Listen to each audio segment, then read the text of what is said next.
right, welcome back everyone. So how are you doing, Paul, this week?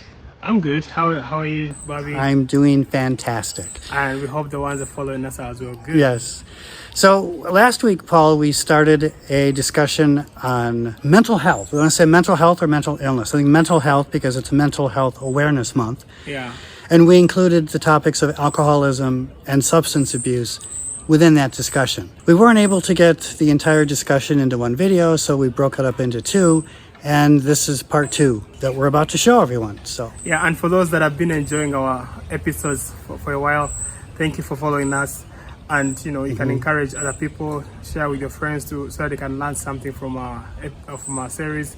But as well, we find that the topic that we have this time is more appealing to a wider audience because it's not as per se controversial. So Right. we assume that we shall have a bigger viewership for this one. yeah, we're hoping so. This will have, like Paul said, a broader appeal. We've tackled controversial topics like wokeness and woke culture in the past, and we did gender and gender identity, and we did 1 week on social media, God and morality, and traditional values. And I also think we did men and suicide. We did a couple weeks on that. So we've tackled a lot of controversial issues, but I think this one maybe not so controversial. We want to try to do something that would appeal more to a broader audience. So hopefully people will find this insightful and informative. So Yes, so just keep following us and keep watching our Yes. videos. You can always advise on what you want to hear or what you think you're not doing right. We just want to keep interacting with our viewers and followers. yeah, so please leave your comments in the comment section, and we love to respond to your comments. We love to use your comments to lead into discussions that we have in future videos. So please leave your comments, and we will be back in another 7 days. Yeah, enjoy the video. Yep. Bye. Bye for now.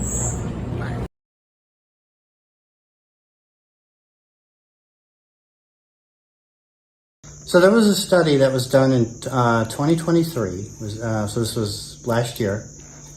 And what they did is they asked people in 31 different countries, and there were over 23,000 respondents that participated in this study that took this survey. They asked them, what is the biggest issue or the biggest problem facing people in your country? And the number one response was mental health, which was identified as the number one problem by 44% of all the people who took this survey. Also on the survey in the top 10 was drug abuse, which was at number 5, and then alcohol abuse came in at number 8. And I think drug abuse was identified by 22% of the people. Alcohol abuse was identified by 17% of the people. And actually, I think I misspoke and said that people were asked to identify the number one. They were actually asked to identify what are the problems facing your country, what are major problems facing your country. And 44% said mental health, 22% said drug abuse, and 17% said alcohol abuse. But it's interesting, Paul, that mental health issues was the number one most identified problem across all these different countries. This is in 31 different countries, 23,000 different respondents. So, I mean, this is a global problem, Paul. This isn't just something that's a problem in the Western world. It's a problem all over the world. It's a problem here in Uganda. Uganda is among the top, if not the top country in alcoholism in the world. If not the top, it's among the top 3. But last I heard it was on top, the country with the most alcohol issues. What about substance abuse? Where does Uganda rate in terms of drug abuse? The substance use issues are tying with alcohol. Most of the people who are abusing alcohol also abusing substances. Much as alcohol is more common, more prevalent, but the drugs are not so far away. Still in that particular study, I see, yes, they say mental health and what, and then they're separating it from alcoholism and, drug substance use. But for me, all these are the same thing. Because substance use disorder is a mental illness. Alcohol use disorder is a mental illness. It's basically one thing. So mental illnesses or mental health challenges are a big deal. And people don't appreciate these things as much because of the stigma and the ill information. When people have the wrong information or they don't even have information at all about these things. So, you can't expect people to understand things they don't even know anything about. So when you have this opportunity for mental health awareness, it's something that we want to grab by the neck and use that advantage. Yeah.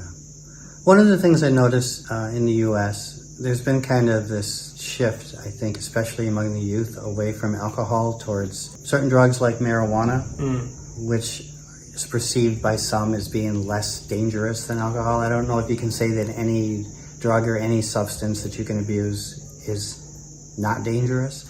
So in my life, I've never drank alcohol. I think I had one sip of beer when I was 12 years old. And I've never done drugs, marijuana, or anything like that. I've never done any kind of substance abuse. And I've always been free from that in my life. And so as somebody who's always been free from that sort of thing, it's always been difficult for me to understand why somebody would turn to that sort of thing. Why would they? As a pernicious lifestyle. So is it that it's societal pressure, or is it depression that causes people to turn to this sort of thing? Is it possible, for example, to drink alcohol without necessarily abusing it? And I know there are people who do. They're casual drinkers with alcohol, and sometimes I see some of these people who think that they can handle it, but they really can't. You know, where do we kind of draw the line between somebody who's a casual drinker and somebody who's abusing it or using it as an escape for whatever problems that they're dealing with, and it's actually amplifying their problems? So where's the line kind of in that? So yes, it's very, very possible to use alcohol and live a normal life. Yeah. Right. And there are people who do. Yeah, so it's actually healthy to use some little bit of alcohol in a way. I'm a Christian, and the Bible says a little wine is good for your stomach. Yeah. And yeah, so obviously, there are benefits to using alcohol. Otherwise, it wouldn't be allowed or legal to use alcohol if it was just bad. But it's like dancing with the devil. Yes. You can't say you're dancing with the devil and you're 100% safe, You're taking a risk. You're taking a very big risk. Basically, it's like you're gambling all your money and you're throwing it there. You're like, okay, I could win. You could win, but the chances of losing are higher. Many drink and they lose themselves in it, and they fall deeper and way much deeper. Yes, much fewer of them land into addiction, but then still, even those who are not into addiction, they cause a lot of unrepairable damages in their emotional spaces, in their social spaces, finances, etc. Even when they don't have an addiction, the use of alcohol, if you're not in proper control of it, could potentially damage your life. You can use them successfully and healthily, but then it's not easy. Yeah. Very difficult. So drinking alcohol is not necessarily a sign that you have mental illness, but your inability to control the alcohol might indicate that you have some deep issues going on within your life, because it's your way of drowning whatever you're experiencing. Some people just do it for fun, to fit in social pressure and all that. And it can help. It serves the purpose in the right moderation. Why is it that men, after work, they just go to the bar? Yeah. But then they go to the bar because... that's more of the social kind of... It's a social environment. Yeah, so, when I go to the bar and I drink, I'm having people who are not judging me, who are not adding pressure onto me, and they just, we're just having fun. They're just being freestyling, and it's good for the mind. People take alcohol to relax. Many people just, there's someone who said when they use weed to first escape from reality, because the reality sucks. And the idea is reality is a very pernicious place. It's a very painful, it has a lot of pain, because life is painful, especially because you have responsibilities, you have to take care of yourself, you have to make ends meet, and you have conflict, which is inevitable. You have conflict with your wife, you have conflict with your husband, you have conflict with your mother, your father, your brothers, everyone. So sometimes your reality is a bit toxic. It's normal that your reality is toxic, but then how do you deal with it? So some people choose to use alcohol, and now they get into dependency and consequently addiction. You find that it's not a healthy way of coping. If you're choosing to cope with your emotional challenges, social challenges, or whatever pressure you have on you with drinking, it's a matter of time that these problems become very augmented, that now dealing with it, you have to augment the use of the drug or the alcohol, to the point that some people feel like now alcohol can no longer do it, and they choose to upgrade to other stronger or more potent drugs, because the pain is now too much for alcohol to even help. When I use heroin, I feel better, but then heroin is so pernicious to you, but people would rather do that. That means their life has something they can't deal with at all, because they don't consider themselves to have enough social support, but then they're adapting or maladapting or coping in the wrong way. It's obvious, Paul, that alcohol is not a good way to deal with depression or mental illness issues. And also it can lead to other things. Substance abuse, alcohol, drugs, that's not a good or constructive or positive way to deal with these issues. So what is the solution, Paul? What does a person do experiencing mental illness or depression or anxiety in some ways, and they're looking for some sort of escape or some sort of answer? How do they actually deal with whatever they're experiencing in a way that's constructive or positive without resorting to something like alcohol or drugs? What do they do? Before even dealing with mental illness, because everyone has daily stressors in life, stress is not a bad thing, though it can be a bad thing. So there's something called eustress. Everybody has it. Everybody has stress. Yeah, there's something called eustress, and eustress is good stress because it helps. I have eustress that I know I have to get married, I have to take care of my family, I have to take my children to the best schools, I have to feed them, I have to build a house. It is stressful to think about these things, but then it's growing me as an adult. It makes me have developmental ideas and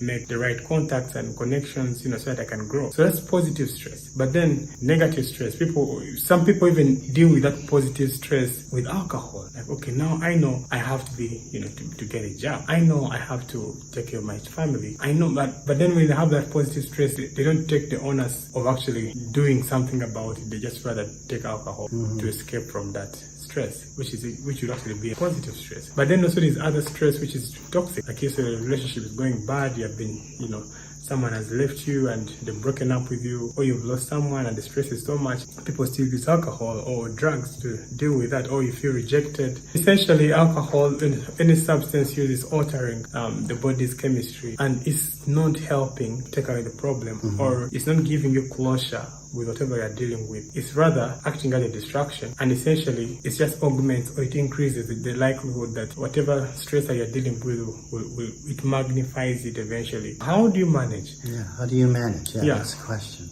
So there are more organic ways to manage stress, or to manage to deal with stressors.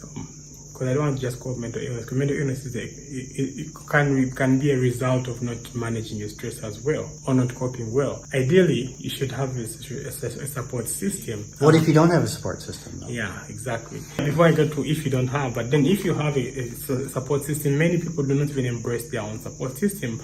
Sometimes they perceive the support system as flawed or as hypocritical and all that, and they don't embrace it. So if you don't have a support system, then you want to engage in exercises, because when you exercise, the body is going to release feel-good hormones, so it's going to help you calm down. You compose yourself. Sometimes the problems you have, you just need to compose yourself and be able to find a solution. Sometimes you just panic. The mind is in a rush. I always kind of think, though, sometimes exercise is more of the thing of the rich, because if you're not as rich, people go to the gym, but you got to pay for the gym. So what do you mean by exercise? No. Exercise can just be a walk. You can take a walk. There are times when I could walk 7 kilometers to and fro. Stand up and walk. That's exercise. Because sometimes the problems we have, we don't even need anyone to help us. We just need to compose ourselves. And then there's also the obvious things of, feeding well, balanced diet, living a healthy lifestyle. Let's say you have brothers or siblings, or if you have friends, your social circles. Try to talk to someone and see if they can help. Yeah, and I think sometimes what can happen is people can do things like that, but then the people that they talk to maybe don't understand, or they make it worse. And so what do you do in those kind of circumstances? Yes, look for a professional. So the idea is, don't struggle with whatever is stressing you on your own. Don't. Yeah, and I think it's kind of the idea here, Paul, that if you try to deal with things on your own, if all this is going on inside of you and you don't have a way to express that in a way that's positive, if you can't get that out, and this is the problem we often have as men, is we are oftentimes encultured into this idea that we shouldn't talk about what we're feeling, or that we should be strong, or that we shouldn't acknowledge that we have weaknesses or vulnerabilities, or that we're going through hardship of some kind. But what happens is, if we don't find ways to bring that out into the open, we have to find a way to deal with it, and we're going to find things that are destructive to help us cope with them. We're going to use, we're going to experience depression. We're going to experience mental illness. We're going to, resort to things like alcohol or substance abuse to deal with some of those issues. Because what those things do is give you a temporary relief from whatever you're experiencing, help you forget about your problems. But it's not a real solution. It's a solution that only in the long run will make your problems worse. It's just gaslighting you. Yeah. Or gaslighting yourself, maybe. You're gaslighting yourself. The moment you are overwhelmed, quit trying to help yourself. Because there's only so much you can do. Yeah, there's only so much. Much you can do. So embrace help. embrace help. And we can kind of even tie this into a conversation we had a few episodes ago, several episodes ago now, where we talked about God, you know. And I think we even talked about how the difference between those who can experience pain and suffering and hardship and not come to the place where they attempt to kill themselves versus somebody who does, is the people who won't come to a place have some sort of support system in place, and that can even include having a faith in God, trusting in God to get you through whatever it is you're experiencing. It doesn't necessarily have to be a support system of people, although a support system of people is definitely an advantage, and you'll be better off if you have a support system of people. But you'll also be better off if you have a faith in God than if you don't, because if all you have is kind of this meaninglessness of there's no hope, there's nothing out there. You know, how do you even begin to deal with whatever comes your way? Yeah, what kills people the most is hopelessness. Hopelessness. It's not. I wouldn't subscribe to the idea that there's such a thing as hopelessness, but then it's the idea that you're hopeless. The idea that right. So you're not actually in a hopeless state, but you believe you're in a hopeless state. You don't have hope, but there is hope. You just don't see it, or you just don't know it.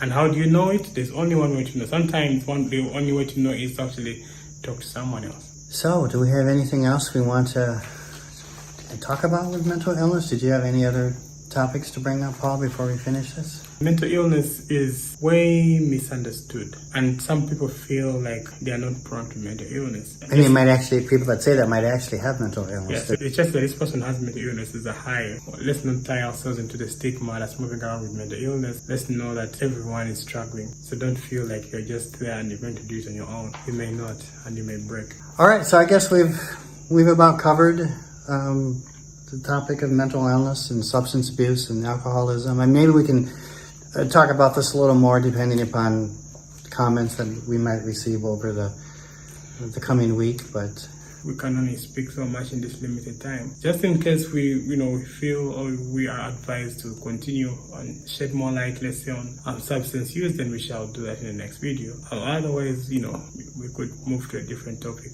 Yeah. Yeah. So, all right, we will see you in most likely in about 7 days. Yeah. So, thank you for watching, and bye for now. Bye.